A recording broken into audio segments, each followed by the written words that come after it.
Mr. Speaker, my question is to the Minister of Environment, Conservation and Parks. Minister, last week, the Trudeau government announced their plan to stop cooperating with our government and not distribute the $420 million owed to Ontario families from Ontario's low-carbon economy fund, and instead gave it to organizations and programs of their choice. Their reasoning, citing our government's unwillingness to cooperate with the federal government and for keeping our promise to the people of Ontario to scrap the ineffective cap and trade carbon tax. Unbelievable.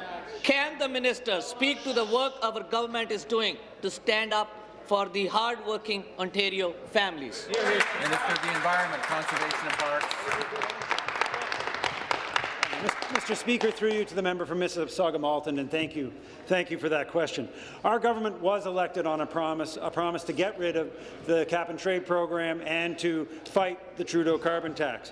Mr. Speaker, the federal Minister of the Environment has talked about cooperation. The federal Minister of the Environment has said that she wants to collaborate and work with us, but that so far has gotten her ripping money out of Ontario, and that has also got them imposing a tax that they know that Ontarians don't want. Mr. Speaker, what else has the federal government's approach gotten them? A year ago, Mr. Speaker, there was one province opposed to the federal government's climate plan.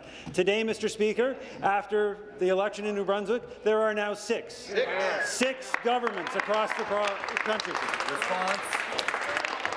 6 governments representing a majority of Canadians who understand that a carbon tax is bad for families, doesn't help the environment, and, Mr. Speaker, we're taking steps to work with those Thank you. Thank you. Supplementary. Thank you, Minister. Thank you for your response. Thank you for leadership, and thank you for standing up for the people of Ontario in combating these job-killing, ineffective carbon tax. We have heard over and over again in this legislature from the members, not only us, from all parties, that life is unaffordable for Ontarians.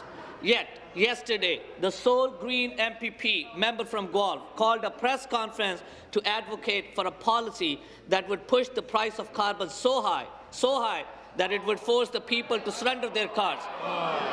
Can the minister promise the people of Ontario that we will respect their mandate and not betray our promise to oppose a carbon tax and highlight what our Made in Ontario will include? Thank you, Minister. Minister. No comment.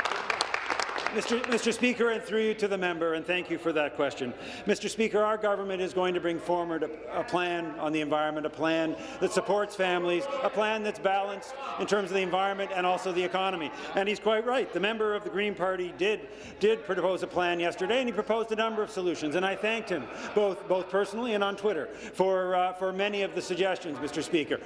Many of the suggestions that are added to the 5,000 suggestions that we've already received through our consultation, which, by the way, is available still until this Friday at the Climate Change website. But, Mr. Speaker, despite the entreatments of the leader of the Green Party, we will not break our solemn vow to the people of Ontario. We will not bring back a job-killing, regressive carbon tax that punishes families, Mr. Speaker.